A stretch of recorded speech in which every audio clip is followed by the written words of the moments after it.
trauma bonds. Got close off of battle scars. Equal pain, so we think it's equal game. Same team, but it's different hearts. Same goals, but it's different shots. Thought we was winning the same. Turns out you were just running me game. Should've known, but I couldn't guess it. It's a damn shame.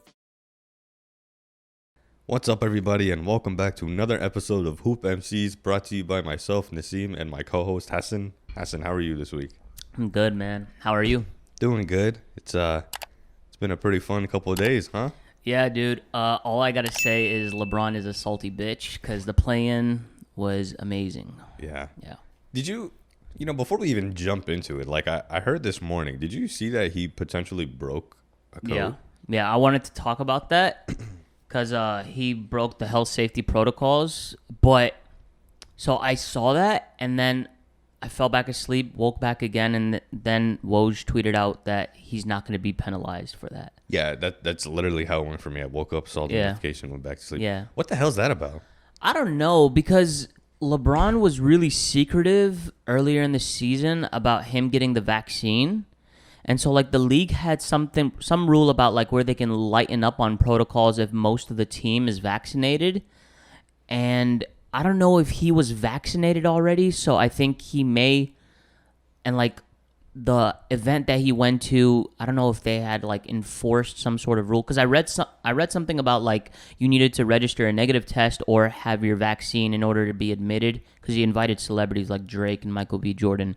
Yeah. So the whole thing was weird to me because, like, didn't somebody recently got hit with, like, COVID protocols and had to sit out? Zach LaVine. Was it Zach LaVine? Yeah. Was he the most, like, recent notable star? Yeah, from my knowledge. That was when they were still in the potential for the play-in tournament. I don't know, man. The whole thing, a bunch of comments I was reading was like, oh, yeah, because it's LeBron. Of course, they're not going to go ahead and sit him out. Can you imagine a whole goddamn first round, Lakers versus Suns, no LeBron James? I get where the league is coming from in terms of, like, wanting to keep LeBron in, but it's like... It's double standards. Yeah. You hate to see that. Yeah, that's real tough for anyone else in the league who's been hit by that, to see LeBron just go unpenalized. I'm sure there's going to be a lot of complaints this offseason. Yeah. Speaking of Lakers, they did end up, advancing. So let's start off in the West. They beat the Warriors. That was a great game. Yeah. LeBron hit the dagger 3 with like less than a minute left.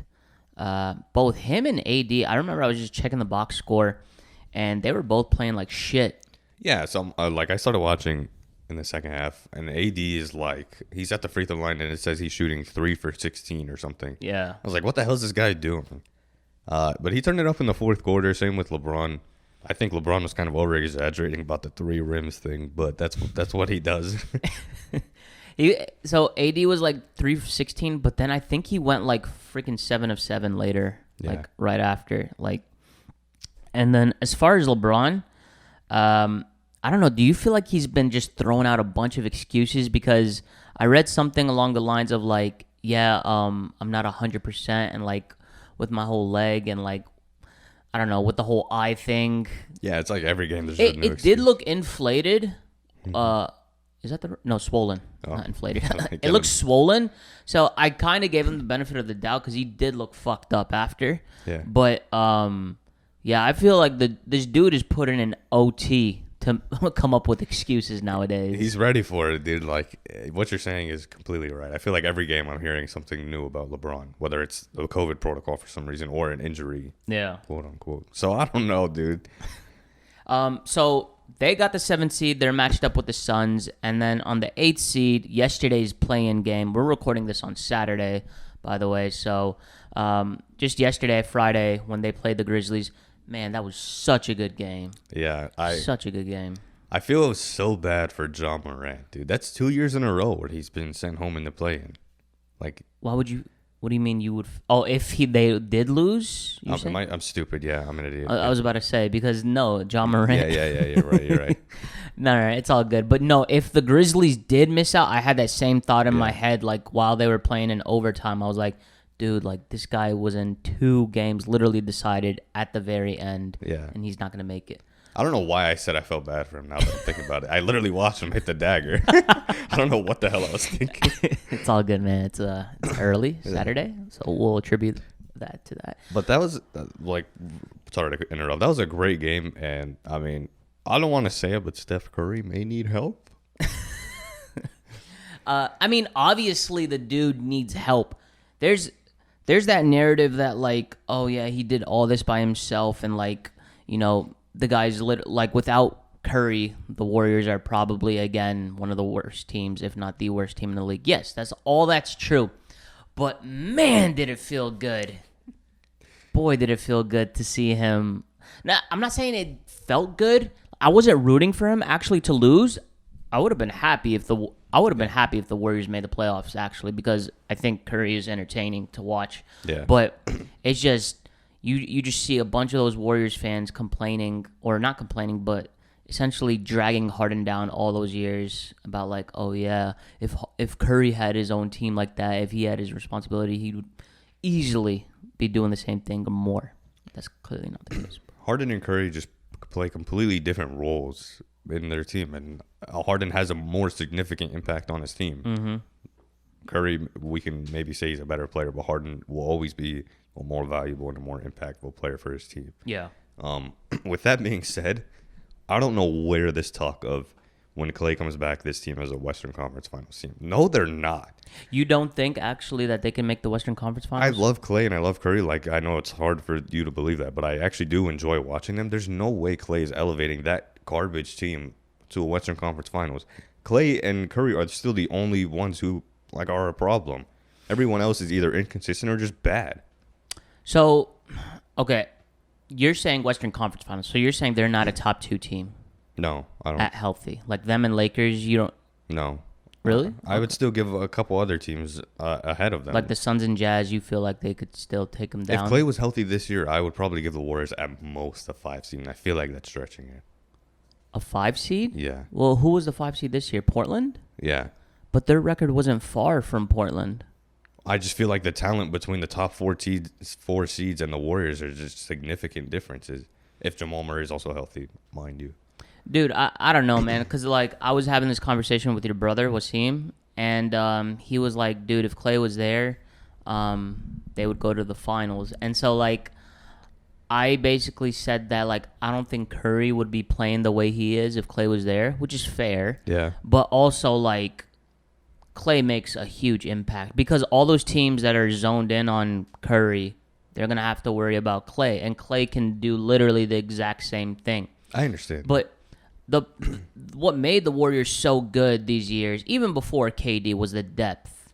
Exactly. Like, yeah, so they had, you know, the depth in the sense of like everybody knew their role to the T. Iggy was there, and he just played his role to the T. He didn't need to be the 3rd best player. Hell, he took on that 5th best player, and he was amazing at it. You had Barbosa, you still had Livingston, you still had Festus Ezeli. Andrew Bogut was an elite screen setter. Moving screen setter. No, it's true, but god damn it, he was elite at it. Like, yeah. He was able to get away with... You know, I read an article where Draymond Green and Kayvon Looney, they literally spent hours of film study analyzing how to set the most effective screens for Curry. Really? Because it's true, man. Like, how do you make your team better? You got to try to create as much space as possible for the guy to get a shot up. Yeah. What you're saying is absolutely right. Like, that Warriors team for that dynasty was built to perfection for what they had. Now it's just so discombobulated. Like, you throw in Andrew Wiggins, who seems to not know his role, and then who was that guy that turned over the ball at the Toscano or something like that? Yeah, like he's sitting here trying to be the hero. Like that. None of them know their role on that team. Draymond Green, God, I'm about to rip into him. He has a wide open floater to win the game, and he throws it over the backboard. Like, nobody on that team knew their role, and nobody was good enough to fulfill anything. Yeah, so that's why I think. No, you're right. Like Draymond, I exempt him for that because honestly, like the dude's never gonna be like a good offensive player, but he's elite at what he does on the defensive side of the ball. Yeah. The thing is with the Warriors is, like you said, they got a couple of awkward pieces like Wiggins. He doesn't necessarily fit the dynamic, but like I don't know. Do you think Wiggins can play like a Harrison Barnes role for them when Klay comes back? If he learns his role, he'll be perfect for that. But that's the problem. Like 3 and D. But Wiggins was actually really good defensively this year. Not really good, but he was solid on defense. Yeah, there was no discrediting his defense. his offensive ability and his playmaking. So let's say next year, do you feel like Clay comes back? So I don't know if you're aware of this, but the Warriors actually have their own draft pick, so it's going to be like the 14th pick since they finished with the best record of the non-playoff teams. Yeah. And then they had some protection on the Wolves pick because it was top 3 protected for the Wolves.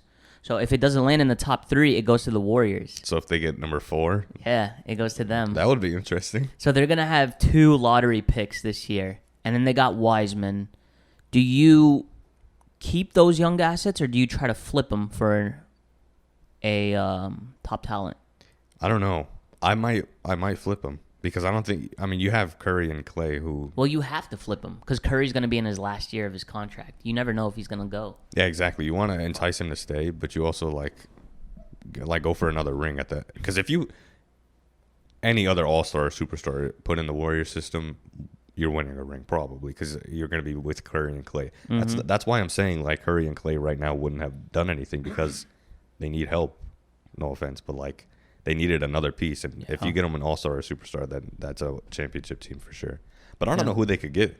Kawhi maybe. Giannis. Kawhi's a free agent though. I'm talking about like a sign and trade probably that they would have to do. Yeah, you could do that with Kawhi, a sign and trade. Can you not? But would the Clippers want to do that? Would you just let him walk away for free? True. But no, here's the thing: you can let him walk away for free, but you would be letting him walk away to a non-Western Conference team, possibly, which is beneficial for you. Well, I don't know. The Clippers would get screwed either way. But I thought for sign and trades, like it's pretty much understanding that player is going to go there regardless. He's just trying to help the franchise. So a sign and trade is sort of like an agreement between both teams. Like, hey, he wants to come to our team, so in order to make the cap space work, also, I think like that's the whole. I think that's the whole thing, like the framework behind that. Yeah, that's how the Nets and Warriors did, I'm sure. So I mean the Clippers, if that offer comes to them, they'd be dumb to decline that. Get a bunch of young talent again. We talk about the Warriors enough, I think. Yeah, sorry. No, it's not your fault. But last thing, Ja Morant, do you think he is better? Not better, but are you more impressed so far in these 2 years? Are you more impressed with Ja Morant than Zion? I knew that question was coming. In terms of and it's kind of biased, obviously, because we saw Ja. Yeah. Ja. In terms of individual performance, I would still obviously give it to Zion, but I mean, team success is a huge factor. That's not to say, I mean, that the Pelicans, if they would have just stayed healthy, they wouldn't have made the play-in or the playoffs. So yeah, I would still give the nod to Zion, but I mean, I have nothing but respect for Ja as well. Like he's a dog. Yeah. So, yeah, but I'm giving it to Zion. Okay, fair question. What about you? Well,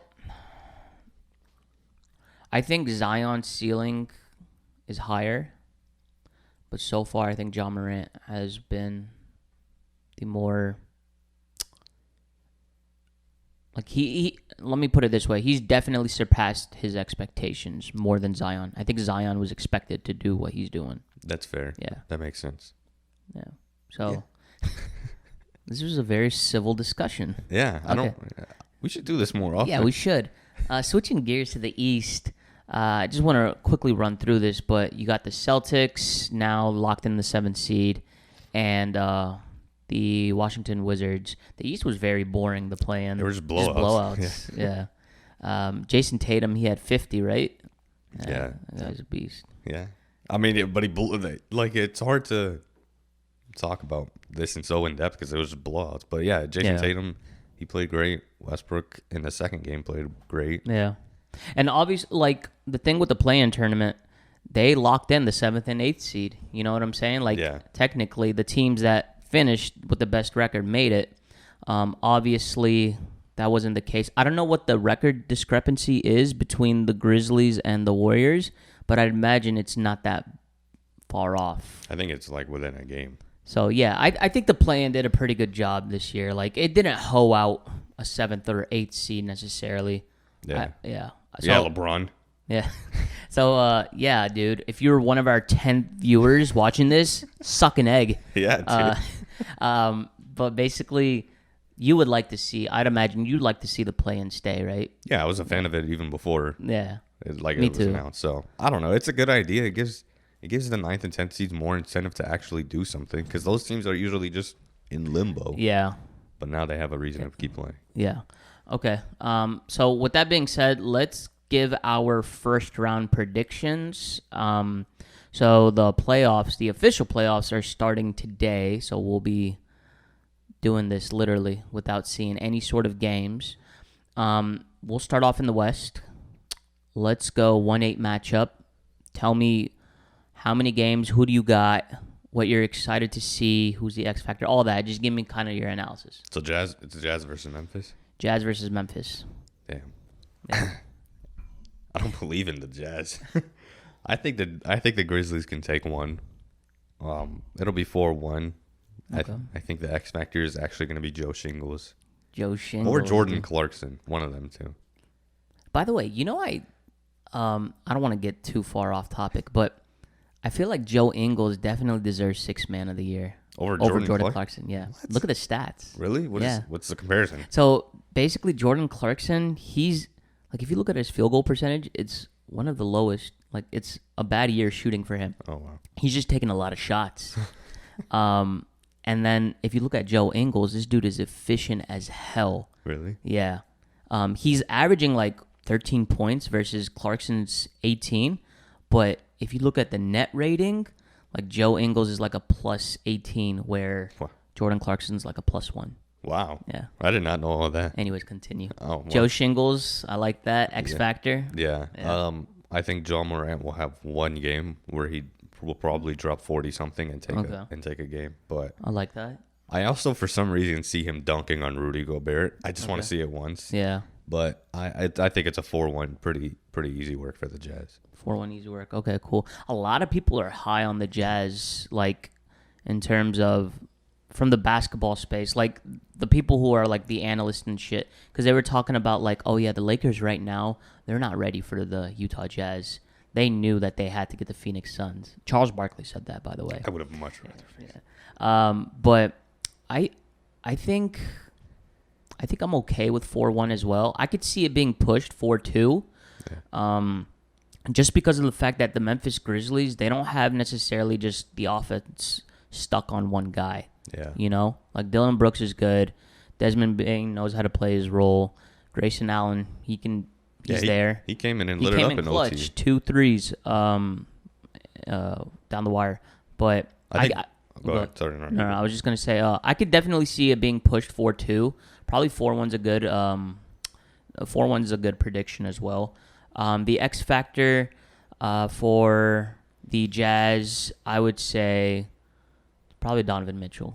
I'm gonna say. I didn't want to give it to like this. Yeah, no. I like Joe Ingles. I like the fact that you went with Joe Ingles, but I think Donovan Mitchell, in order for them to put the Grizzlies away, I think they're gonna need him to be sharp that series. I think that's fair. And I want to go back to the Grizzlies. For them to have any success, I think it's how well, what the hell is his name? Valanciunas Valanciunas is going to match up with Rudy Gobert. Yeah. Because that's two big bodies. Yeah. I'm actually kind of interested to see that.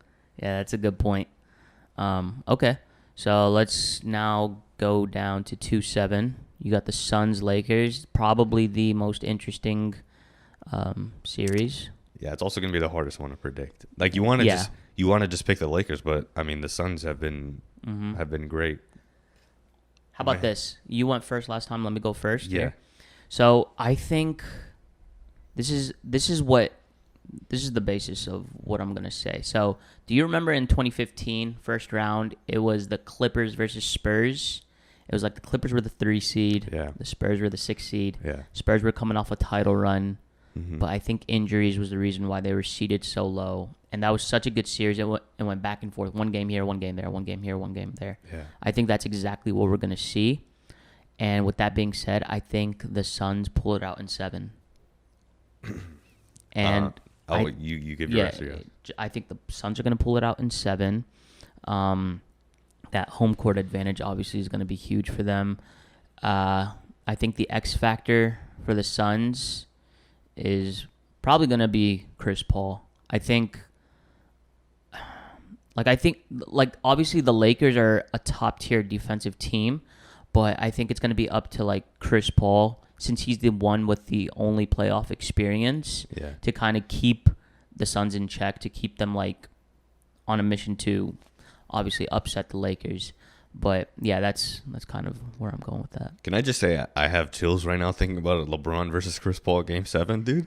That's gonna be insane, man. That's one for the ages. Yeah, because those are two guys who never matched up. They never matched up in the playoffs. Yeah, and they're two guys who refuse to let their team lose. Mm-hmm. So, I do agree it's gonna go to 7. The problem is I cannot confidently say who I think is gonna win. I really think it just depends on LeBron at the end of the day, how much he's taking over. Like if he's gonna start coming up with excuses, like if you see like after Game 3, like they get blown out and he makes up an excuse, I'll just give the series to the Suns right there.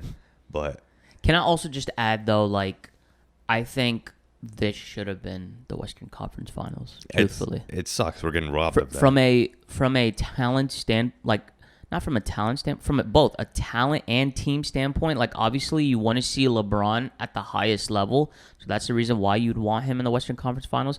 And also, I just think that the Suns would match up extremely well with them. Yeah. But go ahead, finish. Yeah, this matchup, I think, obviously, maybe not obviously, but it determines who's going to the finals out of the West, I feel like. You think so? Yeah. So you're not giving you're not giving Clippers any sort of chance? I just think, if the Suns can beat the Lakers, they can beat the Clippers. If the Lakers can beat the Suns, they can beat the Clippers. Fair. So I want to say the X factor is going to be Chris Paul, like what you said. And I do think, I'm glad you brought up the home court, because I want to also say, like, it was very exciting to see fans in the fourth quarter of both Warriors games. Like, it actually made it more interesting to watch. Like, previously, whenever games were close, what do you have man, I hate that guy, the little PA announcer inside of the thing just going, yeah. And I strictly remember Luka's game winner last year. After he made it, the PA announcer goes, yeah. And I'm like, this is so cringe, dude. But seeing actual reactions from fans, it was fun. So I do think if it goes to 7, it's the Suns with Chris Paul just being the X factor and them taking it with home court advantage. Yeah. It's man, but that I'm actually very, very excited for that one. I know, same here. 3-6, you got the Los Angeles Clippers versus the Dallas Mavericks. Yeah. Are we sure? Dude, we should be sure. Shit. No, because no, I remember it's Portland, Denver. Okay. Yeah. So we're good. I'm pretty sure. Yeah. So, boy, that would be embarrassing if we got that wrong. Imagine if it isn't the case. I just lied. God, I'm getting paranoid, but we're going to go based off of the... Oh, no. It is Clippers versus Mavericks, because remember, I remember tweeting something along the lines or saying something to you like, oh, they're starting a rivalry or something along those lines. Yeah. But, yeah, Clippers-Mavericks, I think for this series, I'm going Clippers. I think Clippers take it 4-2. As well. X factor here, I'm going to say Paul George, dude. I think he has a lot to make up for based off of last year's playoff run. Also, at the same time, you need him to play good just because of the fact that, like, if the Clippers have title aspirations, you need both. Yeah. Like, I think Kawhi is going to show up, but you need Paul George to be at his best. And so I think this is a good round for him to kind of like establish himself, like to get his confidence going for the later rounds. Yeah. So 4-2 Clippers. I like Luka Doncic still. I think he's gonna have a great all around playoff run as usual, but I just don't think they have enough talent to compete with the Clippers. Yeah, I'm kind of right there on the same page. I'd say 4-2. I wouldn't even be surprised if it was 4-1. I think it just depends on what kind of games Luka has, because he's going to explode at least 1 or 2 games. For sure. So, obviously the X factor, I agree, would be Paul George, because Kawhi is not known for not showing up, except for last year, but whatever. Paul George, he hasn't shown up since he was in Indiana, so this is his time to actually prove himself. If he's still playing like dog water, then just throw the Clippers out the window. Yeah. But I got 4-1 for them. Okay. Cool. Dude, I was rooting so badly for a Clippers-Portland series. Why? Just because, you know how, like, last year in the bubble, they were, like, getting under each other's skin, like, with, just, you know, that Paul George and, like, Damian Lillard. It's not a beef, but it's kind of like they they threw shade at each other, Yeah. and then Patrick Beverley was talking a bunch of shit to Damian Lillard as well. Yeah. I just feel like it would have been pretty cool to see from an entertainment standpoint. Yeah, anytime Damian Lillard's like beefing with somebody and they meet in the playoffs, Dame and CJ talk a lot of shit, dude. for not doing anything. I know. It's crazy. But I still love them and I respect them. So Well, speaking of both of them, so Portland, Denver, I think this is the second best series in the Western Conference. Western Conference. It could go either way, truthfully. yeah, Yeah. Just because of the fact that Jamal Murray's not there, you can't count out Dame. Dude shows up. Him himself, he shows up. He can definitely perform in the clutch. yeah. So I honestly would, between these two, I think I'm going to give it Portland 7. Really? Yeah, Portland 7. And the X factor here is most likely going to be, I think, Nurkic. You know, I don't disagree with the Nurkic thing. Yeah. Because, I mean, again, that's like how I compared Rudy Gobert and whatever his name is. Valanciunas, yeah. Yeah, that's like, I mean, Nurkic and Jokic are kind of like built the Yeah. same. So Yeah. not built the same, but they can match up well with The each reason why I said Nurkic is because you obviously know that Jokic is going to do his thing. Yeah. So you need to have like a big man down low Yeah. that poses some sort of threat to Jokic as well. Like, I don't know, just kind of challenge him, give him a run for his money. And I think Nurkic, he's been hurt so many times that I feel like the Portland definitely missed out on his presence there. Because, correct me if I'm wrong, but Nurkic didn't play last year, did he, in the playoffs? Or if he did, it was probably limited. I think he either came back late or he didn't play at all. Because Portland, I think they came into the playoffs kind of banged up. Yeah. Like, essentially, freaking Damian Lillard dragged them there. Yeah. But yeah. So I think Nurkic is the X factor. I think Portland wins it in 7. What series was it when Portland went to Game 7? Was it not Game 7? It was like Game 6, triple overtime. Was that versus the Nuggets? I think so. Man. Yeah. What a crazy. And they ended up winning Yeah. in 7, right? What a crazy series. Yeah. We might be in for another one. I like think that, 'cause so. I think it does go 7. I think if Jamal Murray is there, it's obviously a completely different series. But right now, these teams are pretty well matched. I do agree with the Nurkic being an X factor, but I will say if he gets into foul trouble, you can just go ahead and wrap that game up because Jokic is going to... Who's their next big Ennis man? Cantor. My God. Just get this guy a buffet. Hold on. It's a buffet regardless, I think, regardless if Nurkic is on him or not. And Ennis Cantor, here's the thing. The Trailblazers, they got some good depth at the big man spot because Ennis Cantor, he can play his role pretty well. Yeah, but he just gets exposed on defense. Oh, 1,000%. Yeah. I'm not trying to make any sort of argument that like, oh yeah, Ennis Cantor can show up on the defensive side of the ball. No, not at all. But continue. God, I want to give it to the Nuggets, but I think if it goes to Game 7, we're gonna see like a heartbreak loss for the Trailblazers. Like I'm talking about like For the Trailblazers or for the Nuggets? for the Trailblazers. I'm talking like Lillard's gonna drop okay. almost 50 and they're gonna lose it. Like Okay. no one else is gonna help him. Okay. I could take that. So that's the whole Western Conference. Let's shift gears to the East. Starting with 1-8, Philly Wizards. Do you want to go first or me? I'll just go first. That's 4-0, dude. Joel Embiid's gonna absolutely shit on them. Westbrook and Beal they'll put up maybe a crazy game, but I don't even think they'll take the win. The X factor is Embiid. He's just gonna destroy everybody. The East is so not competitive compared to the West. I'm confidently giving this a 4-0 sweep. Yeah, I think I'm going to have to 4-0 it as well. Just because of how good I think the Sixers defense is. Yeah. I think this is kind of... Here's the thing with Russell Westbrook. We're amazed by him in the regular season with his stats. But at the end of the day, in the playoffs, I think the playoffs are just going to kind of remind us again, like, okay, who gives a shit about a triple-double? Like, it's just going to remind us. Yeah. Because at the regular season, it's like, oh, damn, Russell Westbrook had 25, 18, 17. I can't wait to see him play the next game, even if he loses that game. But in the playoffs, okay, oh, shit. It's not that dramatic. But, like, Russell Westbrook can have a similar stat line. But it's like, okay, well, clearly it doesn't matter if he does that because he's three losses away from getting sent home.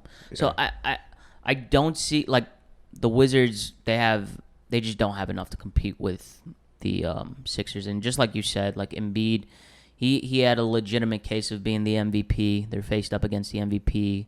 Like, even though we shit on Ben Simmons, he's still good for what he is. And they're just deep. Yeah. The Sixers are deep, man. The Wizards, like, I'm not even trying to exaggerate. I don't know who their big man is, and I don't know anybody. It's funny that you say that because I was literally trying to think, like, who do they start? Like, I know Rui Hamchura. I think that's how you pronounce his name. Something like that. Like, he was a rookie last year. He's actually pretty good. But I don't know if he starts at center. But if he does, that's literally barbecue chicken. Even Jesus Christ, any others, who gives a shit who the center is for the Wizards? Yeah. It's still barbecue chicken for Embiid.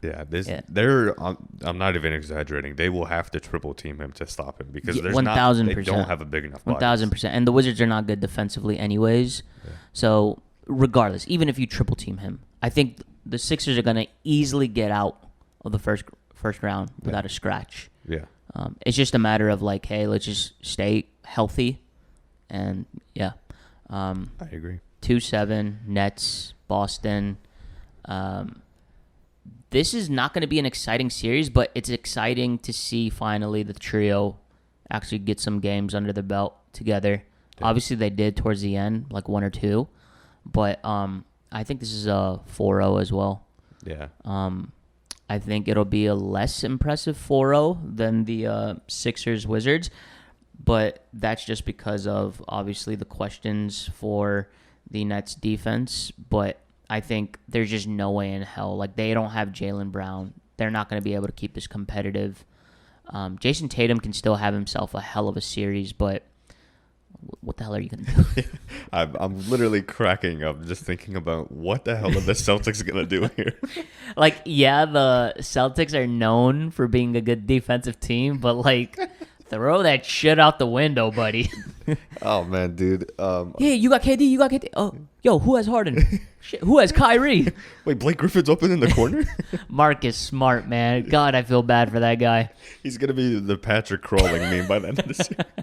1,000%. 4-0 for me, buddy. Who's your X Factor? Doesn't matter. Yeah, all three of them. No, the X Factor is Joe Harris, I think. Really? I think Joe Harris is going to be... Well, not necessarily. I don't think this X Factor... I don't think they need an X Factor for this series. Yeah. Honestly, just because it's such an easy matchup. But for later rounds, I think there will be an X Factor necessary for them. Yeah. I don't know if that makes sense. I get what you're saying. I'm going to go 4-0, obviously. And I think it's actually going to be embarrassing. Like, I think this is where teams are going to look at the Nets and be like, yeah, we stand no chance. Because I am seeing way too many teams or fan bases that are confident that their team can beat the Nets. You are going to see 3 superstars on the court at the same time in the playoffs, and you are going to, like, cry. Yeah. Because you're not going to be able to stop them. Dude, I'm so intrigued to see how they actually pan out in the Eastern Conference. There's no doubt in my mind, really, that they're going to make it to the finals and win a championship, but I'm just excited to actually see them finally. Yeah, I think this is honestly where they're going to assert their dominance. Like, that's when teams are going to be like, all right, we kind of stand no chance. Like, I don't care if you think you're a good defensive team. You're not hanging with these guys. No.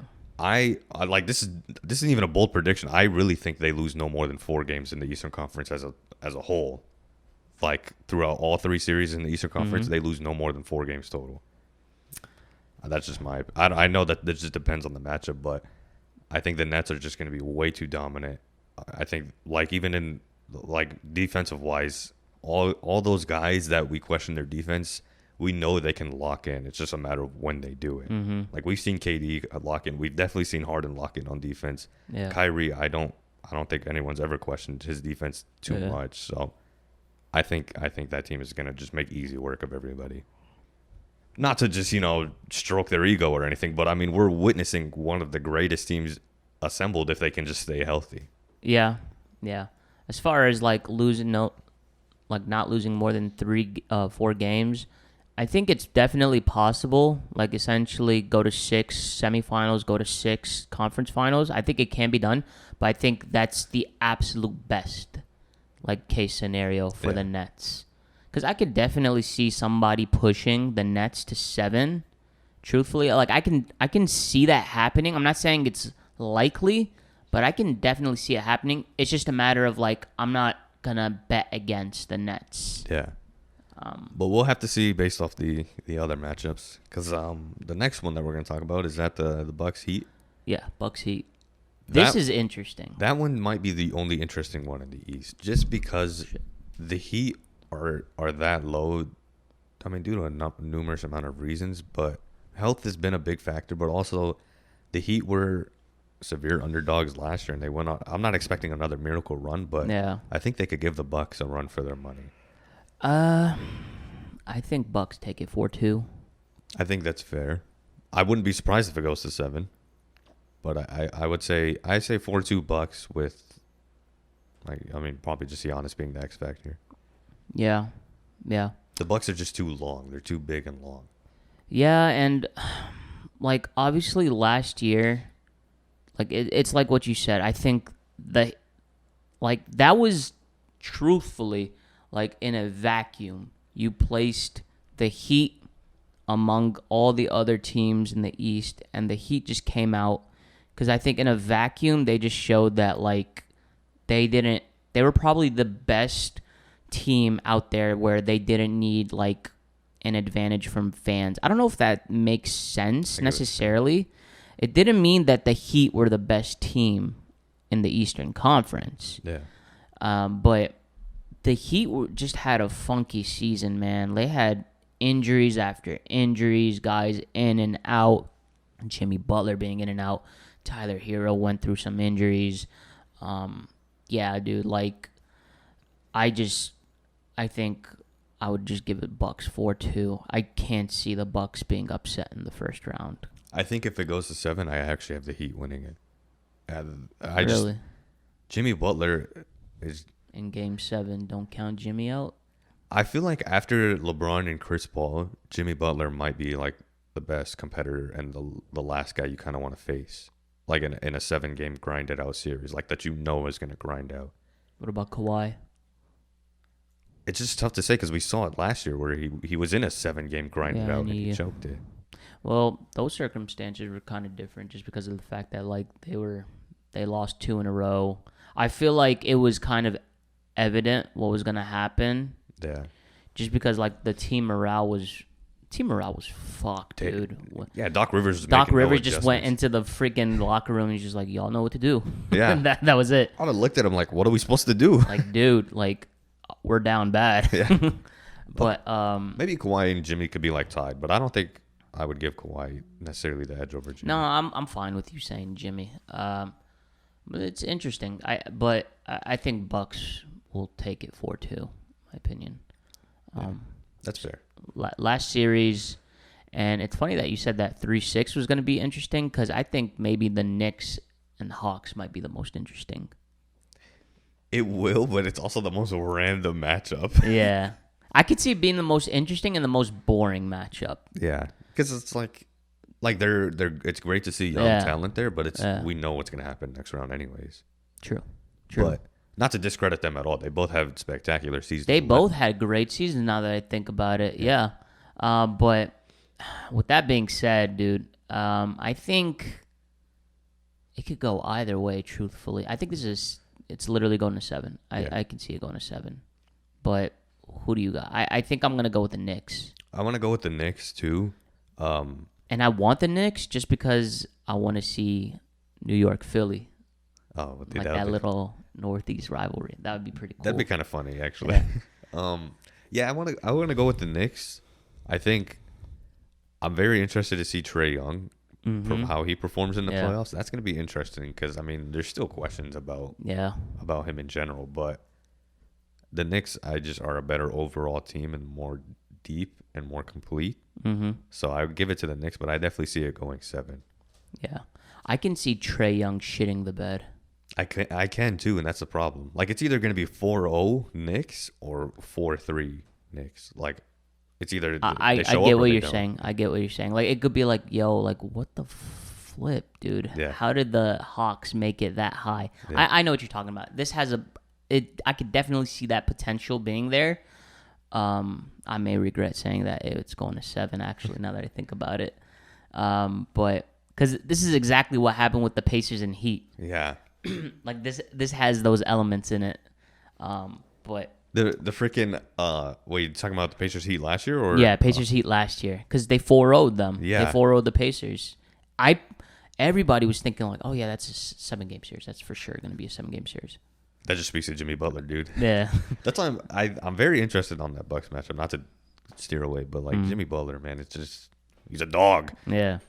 And did you believe that report about like him I don't know if you saw that, but Shams came reported saying that like, oh yeah, from the Miami Heat camp, like, or not from the Miami Heat camp, but from Butler's camp, it was reported that his agent said that like Butler was getting in a bunch of shouting matches with like teams and like coaches and all, like not teams, team players and like coaches and all that stuff. And then I think his agent quoted Shams and like cursed him out, saying like, "Shut the up, you know, you don't know what the hell you're talking about. Everything's good here." Yeah. Did you hear anything about that? I actually didn't even know that happened. That's why I look confused. I mean, it's pointless to talk about this then. well, I mean, if I just want to like put an input real quick, but like Jimmy Butler, I know he's the type of guy to do that, but I also think like he's really vibing with this team that he has. Like, yeah, it seems like he like genuinely enjoys the guys that he's around. So it's kind of hard to imagine that this year. I can see Jimmy get into an argument, but I don't think it means much. Yeah, you know, like arguments happen. Yeah, and it's just like you would expect it at this point from the guy because he's so damn competitive. That's just the way how he like communicates. Yeah, it might not necessarily come off as, you know, nice, or like his teammates might feel like, damn, like what the fuck is wrong with this guy? But like that's just who he is as a leader. Like the dude is a leader at the end of the day, and like that's just how he communicates to his teammates. So I definitely think like journalism today sucks, man. Like I feel like so many people just put shit out there, and they're just trying to like drive this narrative, and like, that's what I've learned honestly from like the past 2 years. Not only do they want to be like the first to report something, they also just like they don't care about the context. Yeah, it's always just don't give a shit about that. They don't give a shit about like whether it's a valid source or not. Like they could just say like, oh yeah, my source. Well, like that source could be like any freaking person. Like everybody on Twitter nowadays is a reporter. Like they have a source of some kind. You know, that's funny that you bring that up because I was right about to mention Scoop B or whatever his name. No, I was going to mention Shannon Sharp or Skip Bayless. I can't remember when they literally quoted Barry McCockinier multiple times on their show. Do you remember that?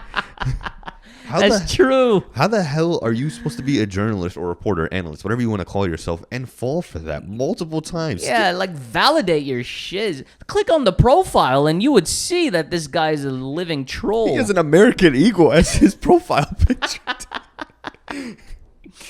I love that Twitter account. Yeah. That guy's hilarious.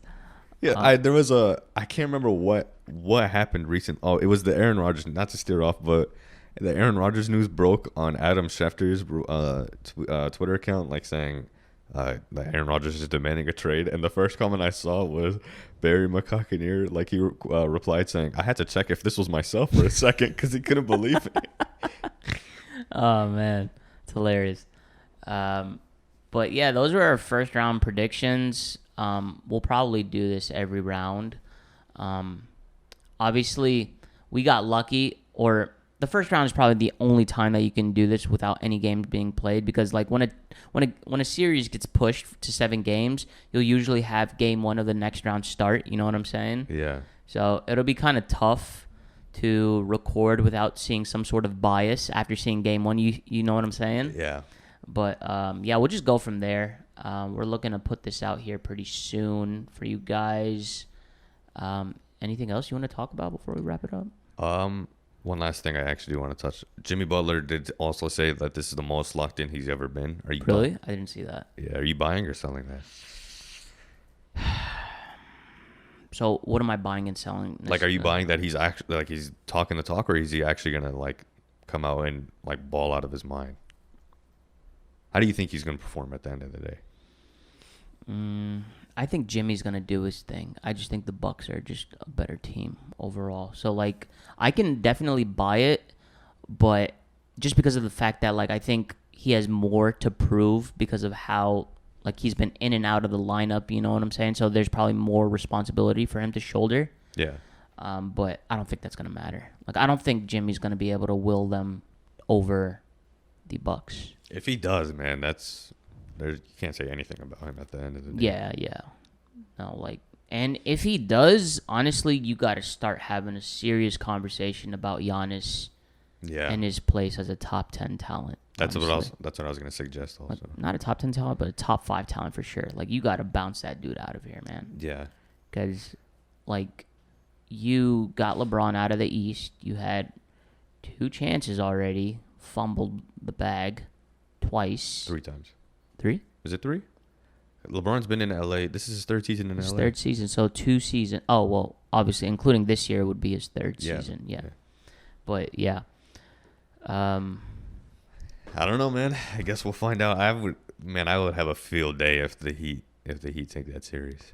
Yeah. Because I'm, like after a Nets fan, I'm also a Heat fan. Really? Yeah. It goes Nets, Heat. Rockets are probably 32nd. And then we'll go from 30 seconds? Yeah.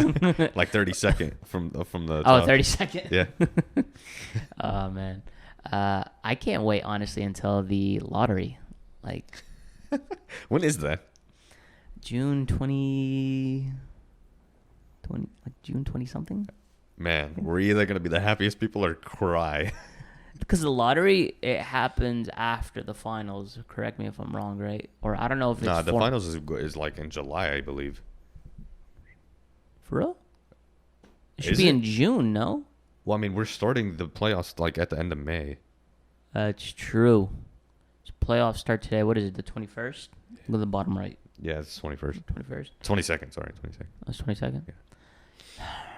And yeah, actually, I could see the finals now that I think about it. Because it's usually like that. Like, playoffs start mid-April, and they fall in the beginning of June. So, yeah we're going to have basketball in July. That's crazy, actually. Pretty exciting. It's a smaller gap between NBA and football. Yeah. So, we'll have like a month and a half maybe between football and basketball. And then we'll turn into NFL MCs. NFL MCs, our second channel. Stay tuned. We appreciate you guys for tuning in as always. If you didn't know, you can find us on YouTube, by the way, and you will see it somewhere here or on my guy Naseem.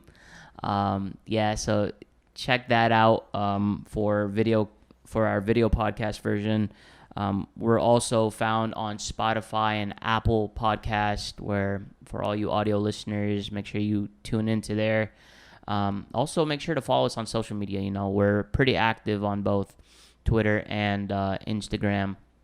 We like to post a little bit of our snippets there and any related content as well. So, we appreciate the support. We're dedicated to this. Me and my guy, Naseem, we've been doing this since November, right? November? It's crazy, actually. Yeah. So, it's a journey. It's a ride. But NBA playoff basketball is here. We can't wait to keep discussing this with you guys. So, we will see y'all next week. Later. Trauma bonds, got close off of better scores. Equal pain, so we think it's equal games. Same team, but it's different hearts. Same goals, but it's different shots. Thought we was winning the same. Turns out you were just running me game. Should've known, but I couldn't guess it. It's a damn shame.